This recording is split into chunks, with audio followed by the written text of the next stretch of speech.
Hello there, guys. Welcome back to my channel for yet another What We Really Learned. And sadly, from another disappointing Chelsea performance, as Chelsea drop points again against Aston Villa as we drew 1-1 at Stamford Bridge. But I'm not here by myself again today. I'm joined by the one and only, the man himself, the Twitter legend, shall we say, who has recently also moved on to YouTube, which I think we're all big fans of. So if you haven't subscribed to him, be sure to do that. But Matisse, how you doing, my friend? I'm doing good, man. It's first time on your channel and it's good to be here. Literally, what a time to come on, right? What a time to come on the channel, what a time to come on YouTube. It's crazy times at the moment. So I'm looking forward to getting stuck in, 100%. It is crazy times. It is crazy times. I mean, only a few weeks ago, we were all gassed. I was sat here saying, we're the real deal. We can win the Premier League and all sorts of crazy shit. And now I'm saying, bloody hell, I've got no idea whether we'll actually make top four. I mean, I'm still telling myself that we will, but I don't actually know what I believe it. And, one win in the last 5 games, 1 draw, 3 defeats. It's really not going well. And I think the biggest issue for all of us has been recently that, we just seem to have one plan. It's one plan, and if that plan don't work, nothing happens. To be honest, it was even a slight bit better of a one plan yesterday because Reece James wasn't there, so we don't have that one guy to hope for with the crosses as much. Still, we gave the ball to Chilwell all the time now, and he just crossed it. It was a little bit less of it, but at the end of the day, you're just sat there. What has happened in the last 18 months? And, I'll make it clear from the get-go, I'm not Lampard out. I don't think that's much of a point, but I've not been any manager out other than Conte because he pissed me off a bit. But other than that, I've not been any manager out, whether that was Mourinho, whether that was Sarri. I'm one of the last people to ever say, oh, manager out. Do you know what I mean? But for the last 18 months, you sit here and think, what's the plan? It's 18 months. There should be a plan clearly visible. And, obviously we'll, let's say, dissect the game in more detail. But just as an overall standpoint, what do you feel about the whole situation right now? I'm bothered. I'm really worried, and I think, I definitely think the plan is to cross very often. I mean, when a team puts in like 34 crosses against Arsenal, that's alarming. You look at Chelsea's stats; they have the most crosses this season in any club in the Premier League. I think Leeds and Liverpool come directly after.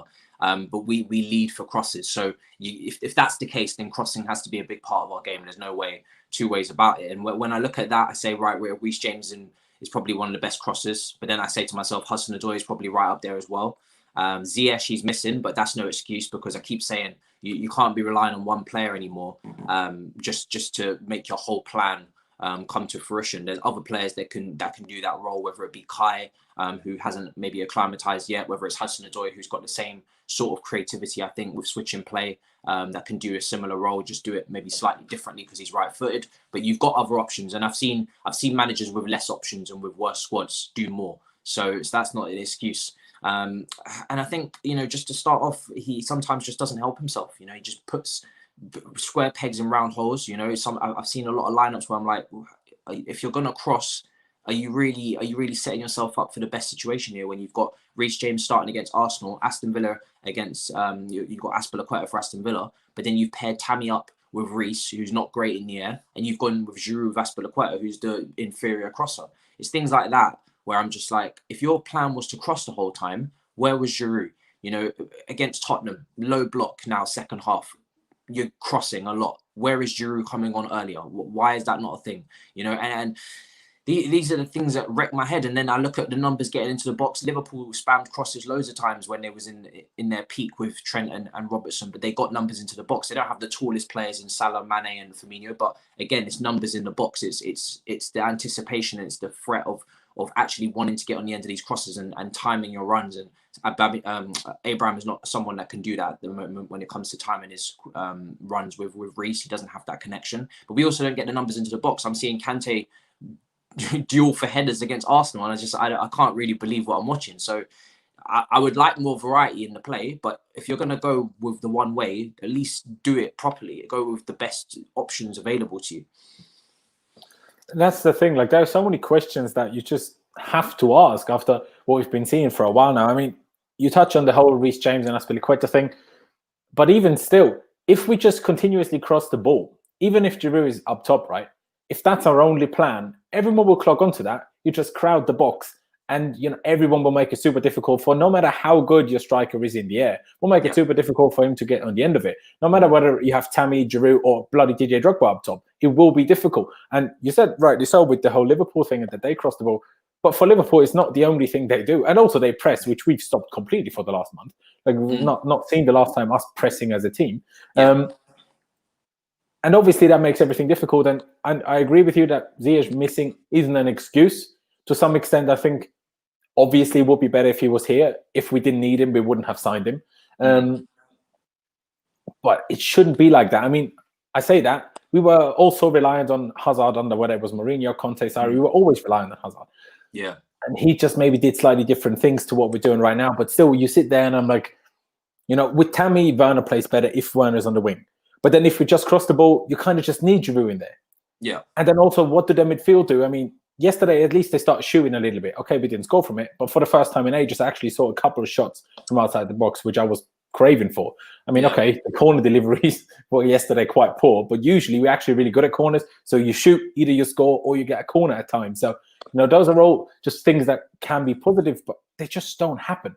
And then you have things happening like Christensen staying on the ground. And you're like, just get up. Even John Terry saying, like, he should have got up. Yeah. But then I'm also like, there's, and you touched on this off air as well, so much divide between the fans. And I was arguing with people like, some people be telling me it's Jorginho's fault that they scored, and then Azpi's fault that they scored. And I'm of the belief that it's Kante's fault that they scored.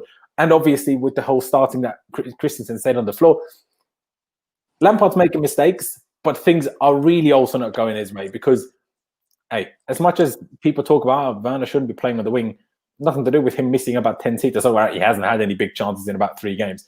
No, he did against West Ham, didn't he? But other than that, he hasn't really had big chances for a while. Yeah. But that's not on Lampard. Also, that Havertz is struggling this much is not on Lampard. And that's where I think the debate is coming from. Some people are Lampard in, some people are Lampard out, because you can paint it both ways. You can blame everything on him, and you can almost find an excuse for everything that's going wrong. But going to the game specifically yesterday, when you saw the lineup, did you have any problems with it, or were you like, yes, probably what we should do, probably what we should go for? I like the attack, the front three. The rest of it, no, I wouldn't say I liked it. I never like a lineup anymore with that centre back combo. I think the treatment or the freezing out of Tomori is probably coming back to bite him, because if you look at just goals conceded centre back pairings, Tomori doesn't do too badly. It's actually Christensen who's always bottom of that. So I've always said, regardless of how Christensen's playing, if you want to, if people want to defend him and whatnot for his errors, and say that he's not as bad as people make out, the fact of the matter is that when he's paired with someone, we look shitter. That's just the fact of the matter. He hasn't found a partner. And then when you move Kante into the 8 in a home game, and you move Jorginho back in there again, that for me is alarm bells, because I'm like, you've already struck your balance there.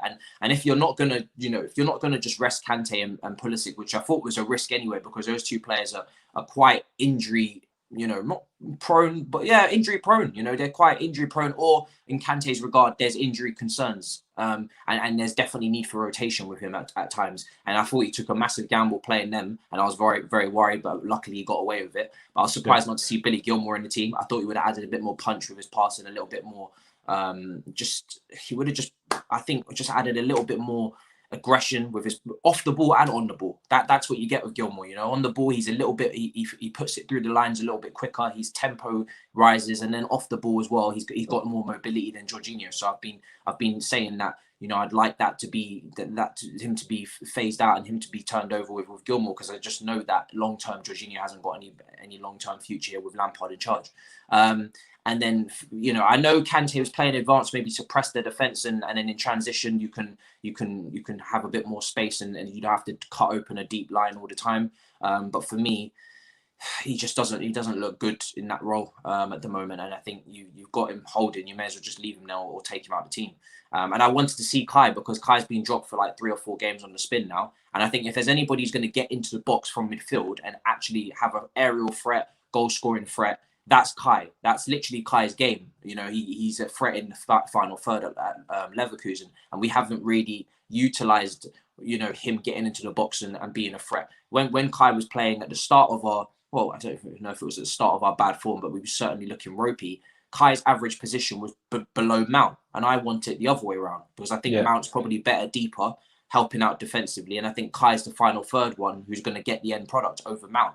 So I was a bit confused to seeing that. I think Kai, they had dropping deep to try and dictate tempo and get on the ball, and I don't really want him there. I think Kai's a final third player, so that's another issue I have. And with that starting lineup, when you have to make so much rotation, and for me, the starting 11 against Arsenal isn't right, then the starting 11 against Aston Villa probably can't possibly be right because you're just putting combinations together that I didn't really want to see. So as I said before, I didn't want to see Giroud paired up with, Azpilicueta, because I just thought you're just making it difficult for yourself in terms of route one. I know most of the traffic is crossing, so why would you not just go with your strongest pair? And now we're hearing Reece James as a hamstring. Again, you've rushed him and Chilwell back for Arsenal. Did it make any sense? No, for me, because they didn't even play well. So these are questions that he has to answer to. For sure. I mean, especially on the Pulisic one, I thought that was crazy that he started both games. And to make it even crazier, he played the full 90 again. He already did against Arsenal, played the full 90 again. That's just insanity to me. I mean, I agree on Kante, but Lampard even said after Arsenal that was in his mind, the Villa game, when he took him up against Arsenal. So I think we kind of knew that he would start, but it was still, in my opinion, a bit of a risky one. I was told, I'm still not yet sure how much to trust this source, let's say, right? But apparently it was the plan to actually start Gilmour instead of Mount, and possibly also not start Chilwell. But then the whole City thing happened, and apparently we're expecting that to be postponed. And that's why they both came into the side, which would make sense. But what you said is you would have played Gilmour instead of Jorginho, which I understand. I personally just think the same physical issues that we have with Jorginho long term, we'll have them with Gilmour as well. So I think he'll be better suited as an 8 than he will be as a 6 long term. Okay, I still feel like Gilmour's more mobile. For sure. I just think, so that's where I lean to him, because I probably would not have started Kante. I don't ever really start Jorginho in that role without Kante in the 8. So because I didn't like that combo, then I would have taken it out. But I've seen Gilmour play like the lone role against a few teams last season. I liked the way it worked, and I think him with Kai, that could have been a good connection. But to be honest, I mean, either way, I think the problem is not even really players in positions and starting 11s too much. I mean, they could still be better. It'd be nice to not see Pulisic wide right again and, leave him on the left wing instead of Timo and things like that. But when the team overall in possession is not playing brilliantly and they're not creating chances in many ways, that's a system and a tactical problem. So that's nothing really to do with players, because I think any players you put in this team right now, there's not going to be too much difference as to how we play. That's the issue. And you touched on Kai Havertz as well. I was extremely surprised after he didn't start Arsenal that he didn't start last night either. That didn't really make sense to me. I understand, he isn't in great form or whatever else, but you dropped him against Arsenal. You need fresh legs. You need rotation because, I mean, after the game, and that triggered me, and I want to get your thoughts on that as well. I was, while I was live in my live review on Blues Fans TV last night, someone put it in the chat that Frank actually said he was happy with the reaction. And I was sat there just baffled. I was like, where on earth did you see a reaction? We're also, I mean, okay, Aston Villa are in great form. I get that. But they also played 48 hours ago, and they had 10 players starting the game again. So that we aren't overrun as much as we were with Arsenal when the opponent is tired is only to be expected. I didn't see no reaction. I didn't see no different plan. I didn't see no one trying anything harder. I saw us losing every second ball again, like we did at Arsenal. And I saw us for the one goal, no one was tracking runs. We can criticize Christensen all we want for staying down. But Jorginho was moving weird places. Azpilicueta was coming central for no reason. And Kante was just behind El Ghazi and not following him. Just run. Yeah, that pissed me off to new levels. And it's funny because, like I said, I think we both agreed that it was Kante on that goal. People are trying to share blame and put it on others. And I say, like I said, that's the double standard, because if that's Jorginho in Kante's position, I can guarantee you no one's coming up with any other excuses or giving any other players any fault but him. Christensen drops down, so he's out of the game. Whether he should get back up or not, we have to prepare as a defence to defend without him. And we know what Christensen's like anyway. I'm sorry, but he's just, for me, he's just a defender that is constantly... You can barely even criticise him for that at that point. That this happens. If you aren't prepared for that, you should criticise Lampard for playing him. He's not my type of centre-back, because for me, I constantly question marks, constantly in the defence, that our defence looks ropier with him in it, and constantly this is a player that for me hasn't reached his potential and isn't guaranteed starting level all season to drop in consistent performances. And when you've been at the club for that long as he has, then I don't see it. Do you know what I mean? I don't see it going anywhere. I can see already he's not a leader. He's not. Like, that's the one thing that annoys me with him, is he's not going to take up any leadership responsibility. He's not going to add to the communication. He's not going to add to the organisation in terms of that. He seems to be a very quiet centre-back. I don't like quiet centre-backs. So from the moment I figured that out, then it was quite easy to kind of wash my hands with that situation. Jorginho's taking up a player in the middle, and then you've got Azpilicueta who's trying to cover for Christensen. So I can see, as the ball gets played across, Kante is the closest person to El Ghazi, and Kante is the one we harp on about Jorginho being, you know, an issue defensively, and he doesn't have the defensive instincts. Cool. Well, then don't judge him. Don't expect him to be doing it then, isn't it? Yeah. Kante's the world-class DM. He's the one closest to El Ghazi. If you see the cross coming, you see the build-up play coming from the right. El Ghazi's the one at the back post. Kante can see him, and Kante doesn't get to him. That's it. That's it. For me, that's end of conversation. There's nothing more to it. That's literally his man. It doesn't matter if he's playing DM today or he's playing 8. He's a box-to-box midfielder in the 8 role, and you have to track runners. And when a defender goes down, you have to be alert and start switching on and start taking up runners. That was his runner. He was the closest person to him. That's it. Like, that's for me, that's it. And it's not something there where people need to try and 50-50 blame here and all. Just give it to the guy whose runner ran off of him in daylight in front of him and scored. That's it. So it's mad, because, like I said, if this was another player, people wouldn't be trying to find all of these little excuses to try and cover up and make it look nicer than it is. It's just a simple lapse of concentration from him at the back post. And because he's quick enough and mobile enough to get there, because that's what we talk about and laud him for, and the awareness and the interceptions, that's what I expect. I'm judging him from world-class Kante standards. I'm not going to judge him on Jorginho's standards, because we all keep talking about how Jorginho can't defend. So why would I expect Jorginho to be there? I wouldn't.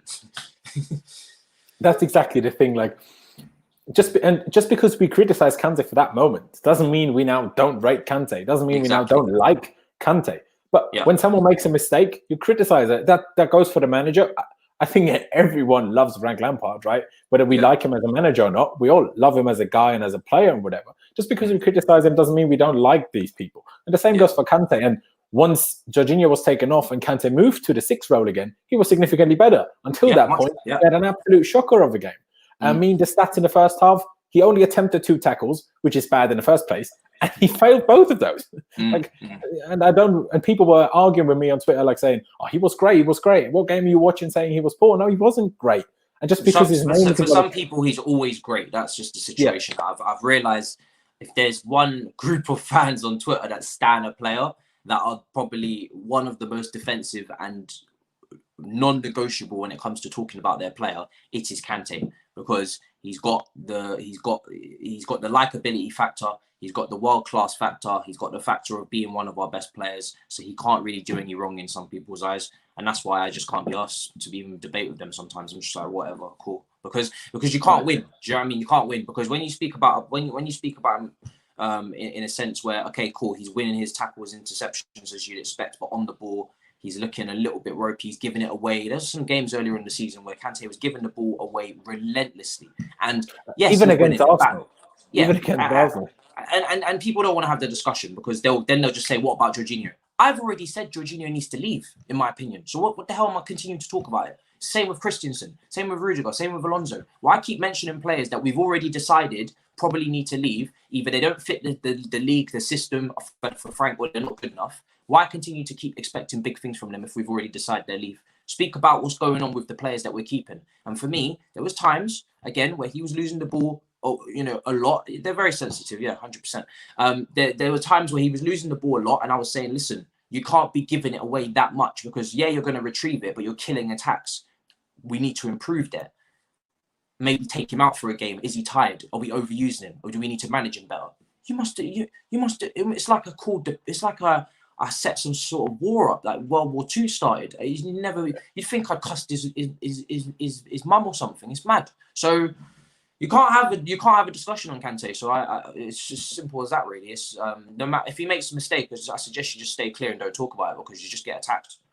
It's true. And Kante, especially when we was playing the 4-2-3-1, which is part of the reason why I keep saying to everybody, When we was playing 4-3-1, everyone was criticizing it. Now 4-3-3 ain't working, and everyone keeps telling me, let's play 4-3-1 again, as if that will now magically be so much better than it was in October, which makes no sense. But just because Kante has had bad games doesn't mean he was like our worst player of all season. That's not what we're saying at all. Just saying if someone makes a mistake, you criticize, and that's the end of the discussion. And obviously, guys, when I have a guest on, I will get to less of you guys' chat comments. If you want to be 100% certain that I will read it, use the super chat function. Of course, you don't have to, but if you want to be certain that I will read it, do use it. And the same goes, like I said in the beginning already. Be sure to subscribe to myself, to Matisse, and smash the like button. We have over 130 people watching, which I love from you lot. So smash the like button, subscribe. That'd be bloody brilliant. Of course, we have Carefree Lewis G, the man himself, in the chat, which is always brilliant. Don't know why you have time to do these things. That's why the man's always on the grind. Lewis and Matisse, they're always on the bloody grind. Literally. Work. It's mad. But yeah, I feel like I want to touch on, I'm not sure whether you've seen, but I've been very, very critical of especially Timo Werner, but I guess both of the Germans. I let Kai Havertz off a lot more for various reasons, for catching, a certain thing. I'm still not sure whether we're meant to say on YouTube or not. Anyways. I just call it the disease, because these guys are just there. This is the thing. I'm from Twitter. I'm used to drinking and playing music. It's over here. You can't do anything. It's like you're like that. So yeah, honestly, it'd be like that. And also him being significantly younger, moving from his boyhood club rather than Werner, who's had this experience of moving clubs before. Even if it was in his own country, it's still moving a club is in itself a big step, let alone in a different country. So I'm letting Kai Havertz off a little bit more. But those two, we're having issues with them. But then we drop them both, and still nothing changes. But the one thing I do want to ask you, do you think the reason why Lampard yesterday brought Werner on up top was just outside pressure? Because I think it was. I don't think yesterday's game was the last game to play him up top. Against Arsenal up top, use it. But not against Villa, when it was 1-1 and we're chasing the game. That's the last time when you need Werner up top. This is why, even though I'm in, and this is just me having a strong willpower to continue to be patient, and I've got a different breaking point that maybe other people's breaking points already surpassed. And that's fine. Like I said, I understand both sides now, and people should be able to understand both sides. When the manager's bringing on Timo Werner, when we need a winner, but this is a team now that have sat deeper, and we're going to probably start spamming more crosses, and we're coming up against a team that we can't break down, and there's no space in behind. You bring on a striker that's not confident and that's not scoring any goals. And by the way, it's not just his shooting, it's his first touch, it's his passing. It's all gone to absolute crap, right? So he just needs to almost just start again. Just needs to come out the team, get back into training, just start again. A couple, just reset the whole thing, because it's all gone to crap. You bring him on. Giroud's already scored, by the way. You got Tammy, who scored against Arsenal, and you're bringing Timo on. That stinks of trying to please the board or trying to force Timo Werner into form. We need a winner. Why are you bringing on someone who's probably worse than Tammy from a heading perspective? And also is just not informed. Oh, no, definitely is worse. No confidence. Have you ever seen Timo Werner jump for a header? Bloody Christian Pulisic is better in the air than Werner is. Yeah. This is a player that his confidence is shot to pieces now. He can't shoot straight, as we saw with that chance. And we need a winner. We don't have time for all of this trying to get the best. Like, I'm sorry, that can go on the back burner for a minute. We need points. Forget that. Get the points on the board. Tammy is, I'm sorry, more likely to get a goal than Timo. I don't want to have to say it. I know it doesn't sit right with people who like Timo Werner a lot, and they're really excited because, he's new and he's shiny. I like him too. But I don't care right now, because we need points. That's just a simple fact of the matter. And when you do that, you shoot yourself in the foot, because then he comes on. He doesn't do anything, by the way. There's no impact, because he misses a great chance as well, again. And now we're once again looking at 1 point instead of a potential 3. And it's the same situation where he didn't bring on Giroud against Arsenal, when, again, we're spamming 34 crosses in the game. Didn't bring on Giroud earlier against Tottenham. We're up against a low block and spamming crosses. And we've seen Giroud with the goal, and with many goals, that when you cross into difficult positions, whether it be at the near post, a volley, header, he's more equipped than anyone else to tackle those balls coming in from out wide.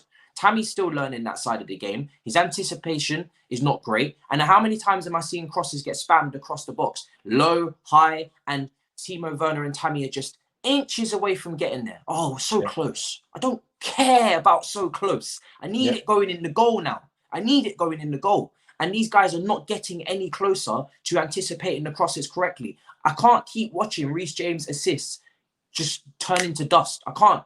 The guy is putting in fantastic crosses time and time again. Hudson-Odoi, switching the ball, putting the ball in the box really well, great balls into the box, and you're not utilising it. How many times in that Europa League run under Sarri did we see Hudson-Odoi putting the ball on the plate for Giroud? How many times did we even see him trying to save Morata's career with the crossing? We know Hudson-Odoi can cross. This is not rocket science. We know that Reece James can cross. This is not rocket science. But then you pair them up with players that can't header, that can't anticipate crosses. What are you doing? You're shooting yourself in the foot. You don't get numbers into the box. Why not bring on a second striker, play 2 up top if we're chasing the game? 1 point, 0 points, it's all no good to me. We need 3. So just go with 2. Why not? Although I will say, have you ever in the last, say, 3 years, ever seen it work when we put 2 strikers up top? Because I don't think we've ever scored there. I mean, to be honest, I can't remember us doing it, so I don't know if it's worked or not, because I know Sarri definitely didn't do it because he was very stubborn about keeping the 4-3-3 at all times. I don't remember Frank doing it last year. Yeah, I don't remember Frank doing it last year because I always remember Tammy or Giroud. Batshuayi was a train wreck. So I don't remember any. I can't remember too often us playing 2 up front since Drogba and Anelka. So I can't. There's not enough times where we've tried. Oh, no, I don't mean like properly, as in for the last 10 minutes in games. Every now and again, we've had like 2 up top, and it's never felt like, oh, now we're going to score. Yeah, I mean, but for me, it's just a pure numbers game. You get more people into the box, you have more chance of scoring. But yeah, for me, it's just at this point, it's becoming very frustrating. The same mistakes keep happening, team selection wise or game management wise. It's like you're not sussing out what's going on. Do you know what I mean? And like I keep saying, we can make all of the excuses in the world, but the fact of the matter is that people have done more with less squads. So he needs to improve very quickly. And this not taking any accountability in the press conferences and blaming it on the players against Arsenal. I know they could have tried and ran harder. But when we had the ball, we were still shit. And that's down to you, because when we have the ball, then we see what your plan is. And when we can't, when the plan is just to cross and we're not actually winning the aerial duels in the box because we don't have Giroud on the pitch, for me, that comes down to you as the manager. So off the ball, maybe you can blame them. On the ball, you have to blame yourself, because that's where your identity or your plan shows at its peak. So it's just, for me, it's just frustrating because I can see a talented squad. I can see a squad that, when he said at the start of the season, this squad should have the mentality to challenge. For me, that was spot on. I didn't expect us to win, but I definitely expect us to finish in the top 4, and I expect the squad to close the gap because we have better players. They need time to adapt. We need time on the training pitch because we haven't had it. No one's had it. But I do expect us to be better, 100%. And that's exactly the thing. Exactly, that's exactly the thing. We spend a lot of money. We expect to be better, and we'll excuse like Werner and Havertz taking a little bit of time to adapt. What I don't excuse, and what I find so weird, and why I'm so critical of Werner, is because of how good he was already. Yeah, both playing on the wing and playing up top, and then something happens, and I'm not accepting the 6-0 against Spain as an excuse, by the way. And out of nowhere, he just can't do nothing. He can't control the ball, he can't pass the ball, he can't dribble. And whenever he shoots, the one shot he had yesterday, he went so far under it, he nearly put it in Rose Ed, but he put so little power on it, it came back down behind the goal again. What an awful shot that was. I mean, I agree. Once you play Werner, I think it should be Tammy up top. I know, on the sounds of it, you maybe disagree. I agree with that, but I just would not play Werner anyway. So fair. Because for sure, when we keep crossing the ball, Giroud is better suited to that. It is statistically proven that we win more games when Tammy starts compared to anybody else up top. But that could just be, to some extent, chance. He plays more games, more likely to win games, I guess. Yeah. But still, I mean, he scored one more goal in his first 50 Premier League appearances for Chelsea than Didier Drogba did in his first 50 games. So I feel like people need to give Tammy Abraham a little bit more respect. Nobody's saying he's Haaland. Nobody's saying he's Lewandowski. Nobody's saying he's Harry Kane. But he's still decent, and he's not as bad as some people criticize him for. But it is a little while ago, Daniel. I do apologize. We have a super chat, $2 Canadian. God knows how much that is in euros, pounds, or whatever else. But cheers anyway. Threw in a question of, is Kepa gone in the January transfer window? Matisse, what you're thinking about that? I just think, well, probably not, because I don't see anyone. Well, on a permanent transfer, I don't think anyone's going to buy him. And on a loan, I don't think anyone's going to cover enough of his wages for that to be worth it for us. Yes, it's going to be hard to ship him, but we need to get rid of him. I mean, there's no coming back for him, in my opinion. There's no way. I mean, I've seen people suggest recently, and very few people, but it's still happening. Mendy's not on form now, so maybe we should bring back Kepa. What? Honestly, that's a big deal. Mendy's at least high up in the clean sheets regard. We've seen the strengths. We've seen, yes, a little blip, but We know Kepa's weaknesses. We know he can't come out for crosses. We know his save percentage is not good. We know these things. We know even out passing out from the back, he's lost it. We know his confidence is shot to pieces. That's not going to change with him having a rest and now he's coming back into the team. You're not going to see a Kepa revamp. Where's that going to come from? Like, these things don't just happen by accident. It's the mentality. There's so many things that are not going in his favour where that just won't happen. We know the future is not with him. We need a new goalkeeper. So why waste your time? It's like a car depreciating when you take it out of the store. You take it out, you start driving it, and it loses value. That is what happens every time Kepa touches the pitch. I don't want to be rude. That's just the honest fact of the matter. Same happened with Bakayoko when he played in pre-season in Dublin, when Lampard first got here. I said, why are we using him? We need to get rid of him. What's the point? We have Gilmore. We used him against trialists. I went to the game, and he was absolutely dreadful. Could not pass the ball straight, passing out for a throw-in every 5 minutes. These players, I'm not slandering them just because I don't like them personally. I don't even know these people. I don't care. I want them out the club so we can get our money back. And also, so they can just get better themselves in their own career. Kepa will get much better going back to Spain. Christensen will probably do much better in Germany or Spain as well. Because I can just tell by the mould of him. Very similar to like Piqué when he was at Man United before they sold him. Just probably suited for that league at that current moment. Probably fine to play in the Premier League now. But when he was at Man United, he just couldn't hack it. Same with Christensen for me. Can't hack it. Same with all these other players. Bakayoko, he's having great loan spells. Cool. You don't need to bring him back. That's not a discussion. Just let him go and do his thing. Like, don't bring players back into an environment where they have not flourished. Same with Morata. They haven't flourished. They're not doing well. Mentally, they're not there. They're gone. Let them go on and move on with their careers. Stop trying to hold on. And we're not hoarders. Move on. Move on. It's the same with one like Costa back and shit. Exactly. Like, I mean, there's a reason why they terminated his contract. No, I don't want Costa back. But the whole Kepa thing, I agree with you. The question just is, will anyone pay? Marina won't want to make a big loss, right? We know that for a fact. She won't accept that, meaning we won't sell him for cheap. And alone, will anyone cover his wages? In the summer, I see that as a realistic option because, you know, the financial hits by the situation in the world will be less big of a deal, let's hope, right? So clubs might be able to afford it. Again, I think if clubs were able to afford it last summer, I think we might have loaned him out then already, but just no one was able to afford it. We had another super chat. Brilliant, brilliant comment, mate. But I just appreciate that 3 Australian dollars. Brilliant comment, mate. Man United fans are everywhere. I must say, you know they're a global fan base anyway. They make it very clear. that is very true. But the United thing is weird anyway. Like, we're awful in that. We're just 6 points off top, like, and at least we're in the Champions League, unlike them. So I don't know what they're talking about. Is that right, mate? What I want to get your thoughts on as well is the whole debate. Obviously, I touched on it a little bit ago. The 4-2-3-1, 4-3-3 debate. You know, Kai Havertz will be so much better as a 10. Timo Werner can never play as a winger. Obviously, I know you said you don't want him in the team anyway, but I think you agree. Once he hits form again, he should be playing for us. 100%. Exactly. Short term. It's just so we can get points, really. For sure. Personally, I am of the footballing belief, shall we say, that I think 4-3-3 is the best way to play football. My opinion. Might be wrong, but my opinion. And I strongly disagree with this idea. Even if we sign those players, that you need to adjust your system to one player to make it work. And I strongly disagree with, we're playing this because of Mount. No, we're not. No. Just for his corner deliveries, Mount has to start anyway. Like, do we want to Willian again? No, we don't. Like, just start Mount. Do you know what I mean? Like, honestly. And I don't understand where people have this idea from that Kai Havertz can't do an 8. The thing is, what you said earlier, he should be the attacking one.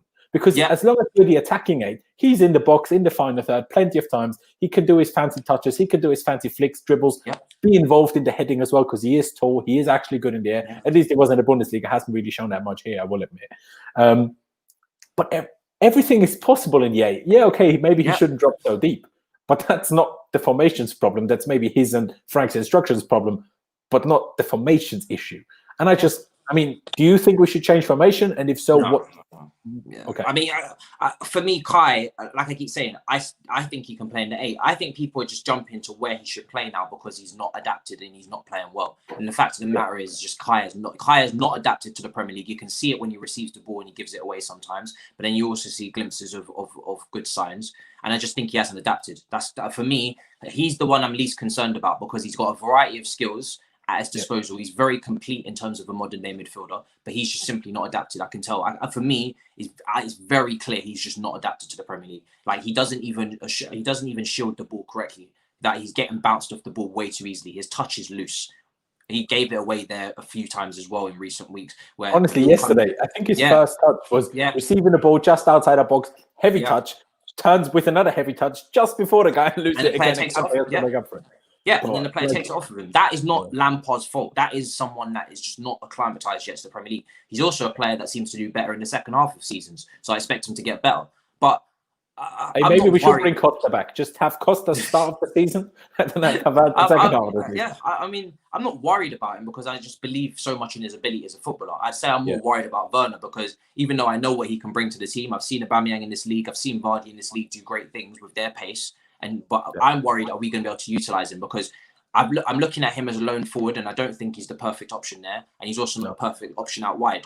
But with Kai, you've got someone whose heat map at Leverkusen was more in the right channel. So that in the 8 on the right-hand side tailors to that. Someone who can play in the wing. Okay, when Ziyech is back especially, that's someone, and even Hudson-Odoi seems to they can interchange. And I think even Hudson-Odoi has moved infield at times to dribble inside as well from that right-hand side. And we know Reece James likes to come inside as well. So especially when Ziyech is back, I don't see a problem as to why Havertz can't interchange with Ziyech and there can't be a bit of fluidity there. He's got great stats, by the way, in 10 right wing or striker at Leverkusen, but of course he's more used to the league, he's more used to the system. And by the way, he's the main man there, so everything is funneled through him. Yes. Probably getting way more touches than he gets at Chelsea. And he's also played false 9 as well. So for me in that 8, when Mount drops deeper like he should for me and doesn't get so far forward where it means Kai has to drop deep, then by the way, exactly like he has done when we were playing so well.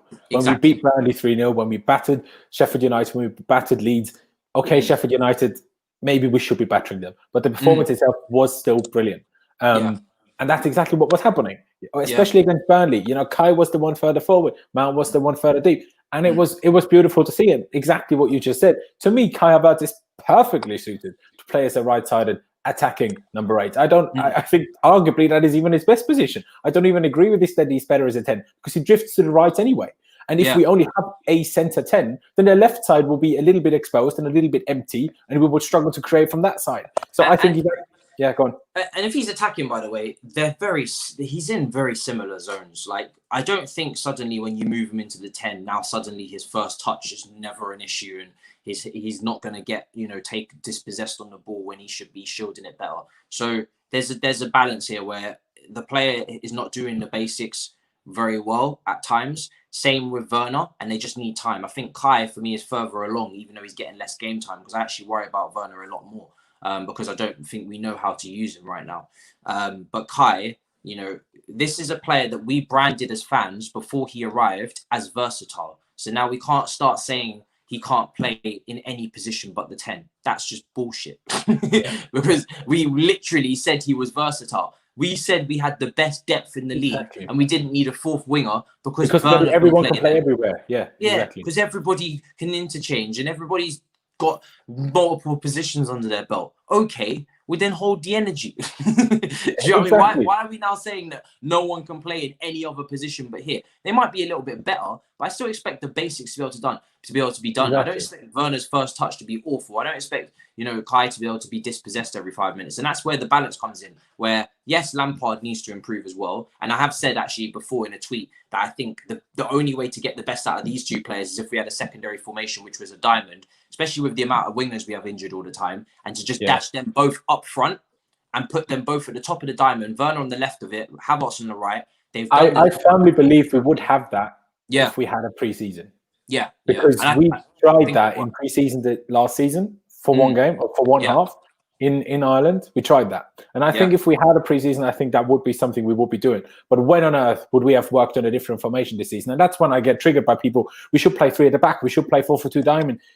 When on earth would this have been worked on? Like, do you just expect formations and different systems to just work? Like, players aren't geniuses to just know what to do.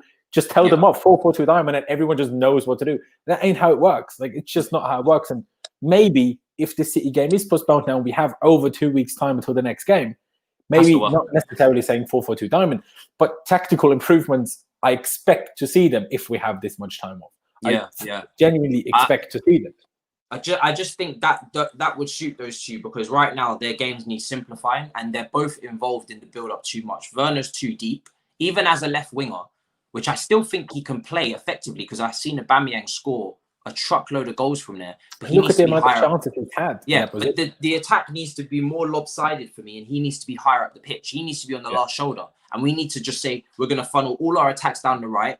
We're going to drop Ziyech deeper to balance it out. Mount will obviously cover for Werner defensively, and Werner doesn't do all this up and down rubbish, and he's actually just on the shoulder from the left channel making those inward runs. And Ziyech and Havertz and all these players are just trying to funnel the ball over to him. That's how I see that working. But it's not going to work if Werner's deep and he's trying to dribble and he's trying to go past players. While Mount is the guy forward and making the runs. While Mount is further forward. That doesn't make any sense. So that's where a little bit of tactic, and this is where people will say, oh, and I'm not trying to get into this too much, but the hipster coaches.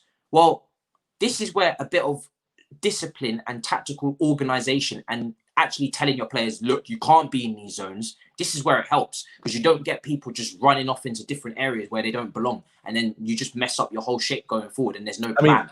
Just to quickly interfere, right now I get it why Mount's doing that, because whenever Werner gets the ball, he loses it anyway. Doesn't really matter where on the pitch he is. Yeah. So right now I get it, but obviously once he finds form and he does happen to play on the left wing, which sometimes will have to happen, he can clearly do that.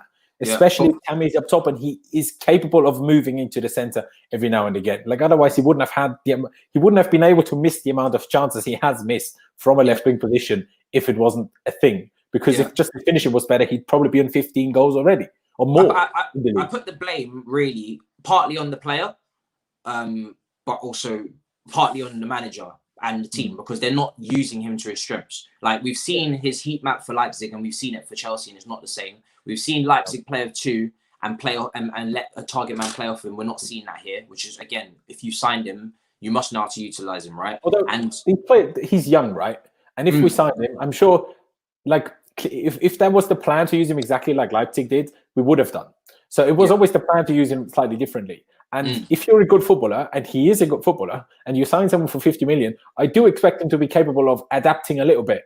And us not having to play exactly like his previous team to actually get anything out of it.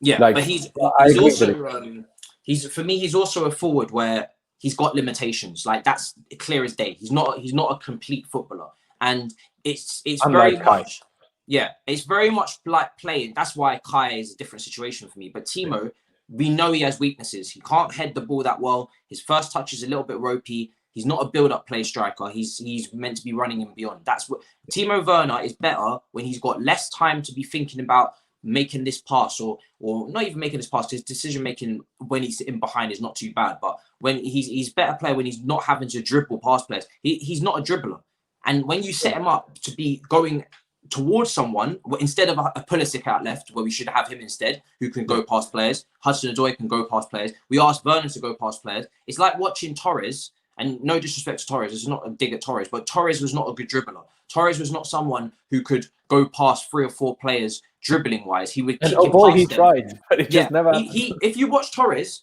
he would kick it past them and run, and that's what Timo Werner's doing, because they don't have the dribbling ability to get round them. They have to use their pace, and that's not his game. So it's like the same thing with Vardy. You wouldn't put Vardy in a build-up position to go past a player from a standing position. That's why I have a bit of a worry and a bit of a fear for Timo, because Leicester are a bit different to us. Almost everybody against us sits deep, and if the opponent sits deep, the pace, the striker that needs pace to get in behind and needs that space in behind will struggle. And that's why, as much as I was, saying, "Oh, great, we're signing the player that scored 34 goals last season," if he doesn't adapt to get better at these things we just said he struggles with, he will struggle at Chelsea long term, I think. It's because how did he get the goals? That's what people didn't watch. How did he get the goals? It's great getting the goals. How did he get them? Yeah. Everyone plays a high press in the Bundesliga. Everyone plays a counter press. There's always space. Always. Like, exactly. You think you're being dramatic? There's always space. Exactly. Like, how do you think Bayern Munich score about 15 goals every game? It feels like obviously they did against us and did against Barcelona as well. We get it, right? But they still didn't against PSG now, did they? but it's different, and he needs to adapt. And that's why I would have, as much as I criticised him against Arsenal, playing him up top might have worked really well, because Arsenal did try, and I expected them to try because they were in such poor form that I didn't think they'd just sit back, and they didn't. And that was the one game where it probably could have worked, and that's when we didn't use it. But I need to get through a couple of these super chats. First, chat throws, so I didn't see half of them. But here we have by Chelsea, Baba Lavo. Sorry if I butchered your name, bro. But cheers for the $5 donation. But he says, we need more cutbacks, more late arrivals from our midfield. It's been 3 months, though. So I'm not worried, and it's a bad patch like Everton has. The last bit, fair, but we still need to get over it at some point. We've been hoping to get over it for the past 2 games, and it didn't happen. But fully, I completely agree. And a little bit of that I saw yesterday. When Pulisic played on the left, out of nowhere, we was having him arrive at the edge of the box for these cutbacks, or him cutting it back himself. And I was like, finally, someone getting in that position. Mount took shots. Hudson-Odoi took shots. Exactly what I want to see. And like you seem to agree with it as well. Yeah. There's no team play or real combination play.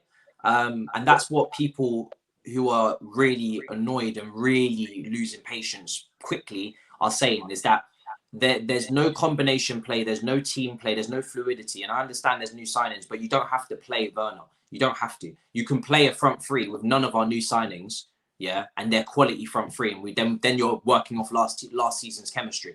You can do that. That's an option as well. So it's not all about new signings having to gel, because I can put out an 11 with no new signings in the front 6, and that's a quality front 6. Kante, Kova, Mount, and then you've got Pulisic, Hudson-Odoi, Giroud, or Tammy. That's a quality front 6. That's one of the that's a top 6 at minimum front 6, is it not? So that's for me. Just that Hudson-Odoi needs to find his left foot a bit. Yeah, so I know there's injuries and whatnot, but you're only taking one player out of that at times. That's a really good front 6, so there should still be a bit more fluidity. And I think that's something where the goal that we scored against Aston Villa, I don't want to just see crossing. Of course, I want to see variety. There's no long range shooters. There's no central penetration going forward either. But if you're going to cross, the build-up play can still be better before you get to the cross. We just switch it out wide immediately, like there's nothing else to do. There's moving your position shape around before you get to that point where you can do cutbacks. And then when you're out wide, you can pass it back, and then there can be tap-ins.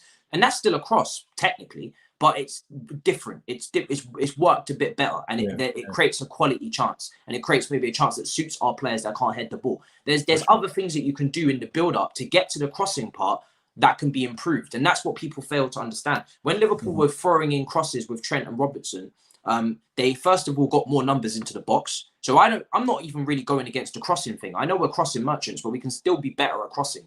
It's always the same type of cross every time. Exactly. Give it to Reed, whip it. Every single time, just whip it and hope it's right there. On top of that, there's no numbers in there. So it's usually 1 or 2 players in there challenging against 4. And of course, then you're probably not going to win that duel. Liverpool got so many numbers. They flooded the box. They flooded it. They always had... Liverpool are struggling this season, right? Yeah. So, like, everyone's struggling a little bit. The one thing that makes it difficult for us, we wait, like, most opponents sit so deep by the time we cross that any cutback, chances of that getting blocked are very big. So we'll probably grow. It's just about precision for this team. They have to be. Exactly. Man City did it very well. They were very precise when they did this in their great season where they won the league. For sure. I am Sudan, another $5 donation. Appreciate that. Saying 2 systems, one for Giroud to receive crosses using Pulisic, Ziyech / Hudson-Odoi, and another system to play Werner / Tammy in the middle and float midfields with wingers. Not sure what the last bit means, but in general, we clearly agree. I mean, that's what we touched on earlier. When you play Giroud, hit those crosses. And that was an issue I've had since Conte days. Under Conte, under Sarri, under Lampard, we start Tammy or whoever, Morata. We bring... At least Morata was actually also good in the air. But we bring Giroud on, and for some unbeknownst reason to me, we start crossing less than we did before he was on the pitch. Yeah. And I will never understand why this is an issue, but it is a fact. And I wouldn't necessarily call it 2 systems, Zidane, but just 2 small, slightly different ways of playing adapted to the striker you have on the pitch. Because at the end of the day, scoring goals is what wins you games, Michael Owen. But it's true. Yeah, it is. It's true. And I wouldn't call them systems either, but I definitely call them options. They're at the bare minimum there. That systems for me are working, you know, there's a chain of working requirements that happen step by step by step. For me, that's a system. I wouldn't call this a system because it's just not as well laid out like that. It's just not as clear, at least to what I'm seeing. It's just not as organized in terms of there's no attacking set plan. There is a lot more freedom and individual brilliance to us going forward. I think that's very clear. It's not structured in terms of you do this, you do that, you do this. And that's not the only way. I don't have a problem with that. But my issue is that if you're going to do that, then at least put yourself in a position that gives you the best chance of scoring, which is getting numbers into the box and which is putting your best header of the ball in the box when you're making that cross. Yeah. And we've seen it already. Reece James has been starved of assists for 2 seasons in a row. And I think in one of the first weeks where they were paired together, Reece James assists Giroud. And Chilwell has assisted Giroud multiple times now. It's no surprise that when the crosses come in, whether they be at volley height, head height, you know, whipped in with pace, Giroud is the best person to angle his foot at the near post to direct it towards goal. He has the best technique. He is the best header of the ball. That's not a surprise. And by the way, Tammy offers loads. So I don't always want to see that. I want to see Tammy playing as well. I want to see Werner playing as well. But if those two, if they're going to play, then don't just keep flooding crosses in. You have to know that that's not their strength right now. So you have to go through the central areas and you have to try and play in behind, which is utilizing some pace. And we don't do that. So until you start doing that, I guess Werner can't play until we actually go on the training pitch and know how to go forward in any other way apart from crossing. Exactly. And there is a bit of a debate going on now. Is it an advantage? Is it a disadvantage if the City game is postponed? Obviously, you have to think about when on earth is this game going to be played then? Because it is very tight. I guess once us and City, and realistically, both of us will be out of Europe at some point. And if we don't fix up soon, we'll be out of Europe real soon. So there will be time to play this game. But to me, it can't be a bad thing right now to just have a bit more time on the training pitch. I did miss the super chat here, which I can't seem to find to highlight for some reason. But it was by Chelsea Babalavo again. Another $3 donation saying Kai just plays slow, then strokes his hair. Sadly, recently that's kind of been true, which is a bit harsh, but you know. His tempo doesn't need to be higher. Yeah, I've said it like before. I think when, like I said, Kai is a different type of player to what we're used to. He's not going to be your Jordan Henderson who runs about like at 100 miles per hour. And I respect on the continent that they move at a different pace. And I think if we've seen with James Rodriguez that you don't have to just bend over backwards for the Premier League pace. You can control the game at your tempo. And I think that's what I'd like Kai to do. I'm happy with the fact that Mason plays at a quick tempo. Ziyech sometimes is a little bit more arrogant and will slow it down. Kai will do the same.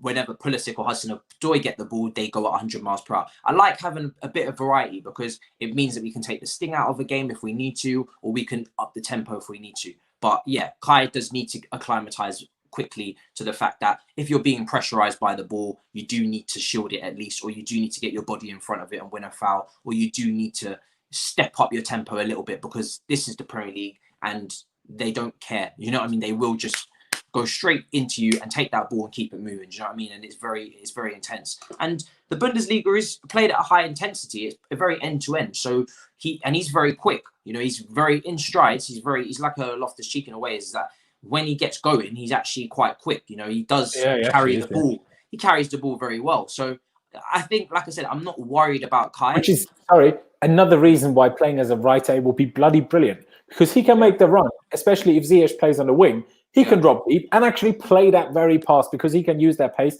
And especially if we don't have Werner starting up top, especially if we have Giroud starting up top, there is a lack of pace there. And then you have that coming from behind. And But also as well, to add to that, people say we lack a midfielder from deep who can pass the ball. Gilmour can do it. We just haven't seen him too often. But also Kai, in his right channel area, I think he has the capability to play the similar types of balls that Ziyech is playing. I think that's what the plan was, is that we'll bring in 2 left footers because if Ziyech goes down or Kai goes down, we can kind of swap them in for out. The only sad thing about that situation is that Kai's not ready to do that right wing role right now in the Premier League. And you see the age there. I mean, even if Ziyech did play in a Farmers League, as they call it in the Dutch league, in Eredivisie, he's still 27, 28 or whatever he is. That's a big difference. That's a big difference Huge to being difference, 21 years of age. And it's honestly crazy. But what's also crazy is that we've had over 500 people watching for a significant amount of time, which I'm a big fan of, ladies and gentlemen. Be sure to subscribe.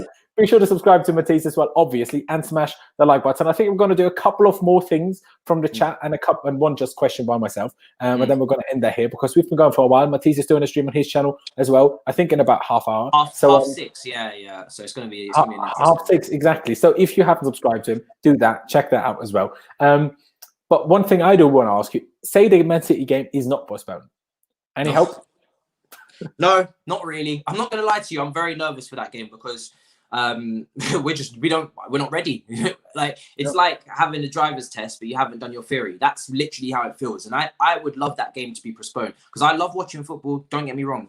I make content on football. Of course, I want to cover it. But I think from a fitness point of view, stamina, because I think Frank Lampard's very high intensity press is also a little bit of a worry when you're in a season with the disease and you're having to play games back to back. And I think that's why you've seen Liverpool not drop it off so much, but they tried to bring in Thiago as well, just to really maybe just to try and manage their tempo in games a little bit better and not have to run at 100 miles per hour all the time. And that was quite smart from Klopp, even though he's been injured. I think a break where fitness-wise and tactically we can go into a training camp and literally just work on stuff will do us the world of good, because right now we're just spiraling from one game to the next, and it's like a kid tripping over, but he hasn't quite fallen over yet. He just keeps stumbling until he drops on his face. I don't think it's getting better. I just think because we played better against Villa, but we played also, we played with the pressure of having to win, and maybe the players just stepped up their effort levels a bit higher. But for me, we still didn't look like we had a better plan going forward. I think we still lacked something. But yeah, I just think when it comes to spiraling out of control, I would love a break where we can just say, right, we're taking a break. We can watch the other games in the Premier League. We can have games in hand. That's fine, because right now we're not winning our games anyway. And they can go onto the training pitch, do what they can do, and then in a couple of weeks' time, come back to us and see what you're saying. It's literally like, I don't know, it's like in any part of the world where you're struggling, maybe at school or something, right? Go away and come back to me in a couple of weeks, and let's review your performance again. That's kind of what it is with this Chelsea team, because they just need desperately to get themselves in a position where they have done something on the training pitch substantially. And also, we've got players that are, again, fitness-wise, they're not in the strongest shape. I'm seeing Mount play twice in, literally 3 days. I don't know what's going to happen, potentially with him. We're pushing our luck, so to speak. Pulisic the same. Kante played both games. Ziyech is not fit. Hudson-Odoi, we have to be careful, Thiago Silva, we have to be careful. So I'd love a break. Because I'm also social media wise on Twitter, it's getting a bit rough out there. It's getting a bit ropey. I'm fine because personally, I just switch off when I come off the app. A lot of people, this bothers them way into the distance. For me, I'm numb to it. I'm past that point. I put out my opinion, what I'm feeling at the time, what I'm concerned about. I reply to people. If someone's disrespectful or they're taking it too far, I don't block them. I just mute them and I keep it moving. This really doesn't affect me anymore, but it does affect others. And you can see there's people leaving the app. It's really starting to take its toll on people. So you get a break there as well. And we get to watch other clubs play like crap. Yeah, because that's the crazy thing. It's such a weird season. Like everyone is dropping points left, right, and center. I Test Merchant said in the chat that I missed the super chat. Like I said, the StreamYard, the kind of the program, I guess, we use to stream these things didn't show it. It has been really bad lately, I can't lie. Exactly. So I told the guys to say again, obviously without paying, and he said, what if it's not a bad patch and we keep losing? Well, if that so happens, we will finish outside the top 4, and if we do, Lampard will get sacked and we'll go from there. Because it's as simple as that. Like, hey, well, what can we do, eh? What can we do? I mean, like Baggy said here, people leaving Twitter, whether it's Jan, whether it's Daniel, it's not what it should be. And I strongly disagree with the fact that, people have to do this. Don't insult people. Like, disagree with their opinions, fine, but you don't need to insult people. You just need to relax. Do you know what I mean? You just need to relax. And, at the end of the day, we all care so much. Otherwise, we wouldn't be sat here doing this. And obviously, otherwise, you lot wouldn't be in the chat. And it's still just football, right? There's still bigger things in life than. I mean, really, I always say, what are we insulting other fans about? Like, nobody here has control over what's going on. Everybody's watching the game differently.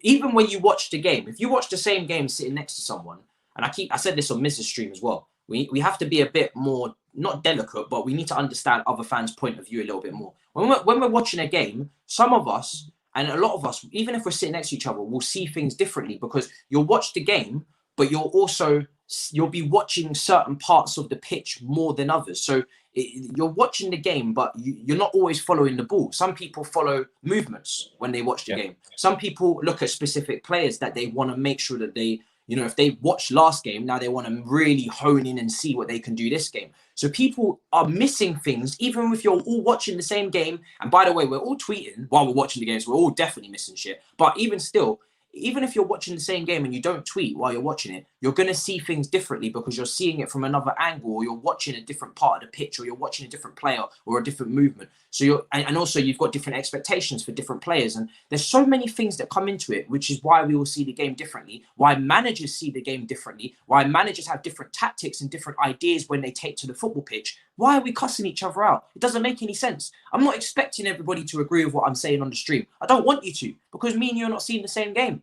So exactly. Lampard, when Lampard's bringing on Batshuayi last season before Giroud, I'm pretty sure me and him are not seeing the same thing. And I'm pretty sure he's actually ready to admit that's probably a mistake, because Batshuayi is actually dreadful. So even the managers are getting it wrong. We're getting it wrong. Everybody's going to get it wrong. It's a discussion. It's a debate. I don't understand how even in 2020, going into big 2021, people still don't understand that different opinions, even on manager in or out, you must be able to understand it. Like, even when I was a small account on Twitter, I was able to put my foot in big account shoes and understand where they're coming from. And I can understand now where small accounts are coming from. How can you not process in your brain where other people are coming from for 2 seconds and understand what is going on in their brain? Understand why someone might be Lampard out, who probably didn't even want him in the first place. Understand how someone might be Lampard in, because like you said, we still do create a lot of chances, but the quality of chances maybe need to improve, or we need to be more clinical of our finishing. Things like that, or just a month ago, there was actually a lot of accounts who don't like Lampard, but were sarcastically saying, "Oh, I've always been Lampard in," because they were joking about it because we were playing so well. And we had the best defense, and we had the best, we had the most variety of goal scorers. We had the most variety of goal scorers, and there's context saying that all the big European teams are falling off at the moment. Both the big teams in Spain, Germany, Bayern's not top, Italy, Juventus are not top. In the Premier League, even though we've been crap, the table is very tight, and you're probably starting to see more talented managers at your Southamptons, your Evertons, your Aston Villas, your Sheffield. Well, last season Sheffield United, and more rookie, inexperienced managers at top clubs like Arsenal, Man United, Chelsea. And the table's getting tighter because you've got inferior teams with maybe better coaches, better coached against better players, and teams that are not as well tactically coached from a perspective where the coaches are not experienced. Can you not see all of these things? Why is it only a few of us? I feel like it's only a few of us who can sit down and be like, I can see this point, I can see that point, and this is my opinion, but I'm not going to cuss the other side and call them fake fans because they want the legend out. Because some people have separated Lampard, the player, from Lampard, the manager. Lampard himself, when he came in his first press conference, asked people to do that. Lampard himself, in his first press conference coming into the new season, said, I want to have the mentality of going for the title. And now when people are actually demanding what he said, now it's, you're too harsh, you're taking it too far. A lot of people are just demanding what he said he was going for. Exactly. And people should just respect that. Like, it ain't just that easy. We are here to criticize. At the end of the day, no matter what we say, people think the big accounts, the YouTube channels, we affect what the club do. Horse crap. The media, the newspapers, they might affect whether Frank plays Werner up top or not. But especially none of this is going to affect whether the board are going to sack Lampard or not. Maybe, yes, the booing of Sarri had something to do with him accepting the Juventus offer as quickly as he did. Fair enough.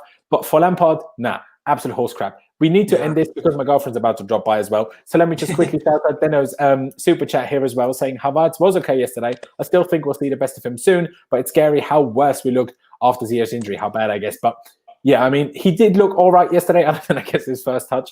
He did look a bit better, but a bit better when we are chasing a game. I expect the £80 million guy to create chances for me, right? And like I said, we touched on this plenty. We let him off a bit more than other players for various reasons. But still, before I call Havertz saying playing well, playing decent, I need to see chances created for him. I need to see goals scored by him, and not just not losing the ball as much. I'm not going to accept that as decent when you cost 80 million. It's not quite that simple. But like I said already, you know, there's a lot of people watching here. First of all, Matisse, I really appreciate that you've tuned in, that you've joined me, I guess. And no problem, what a random comment. Wait, hold on. I'm not, but I need to open the door in a minute, do I?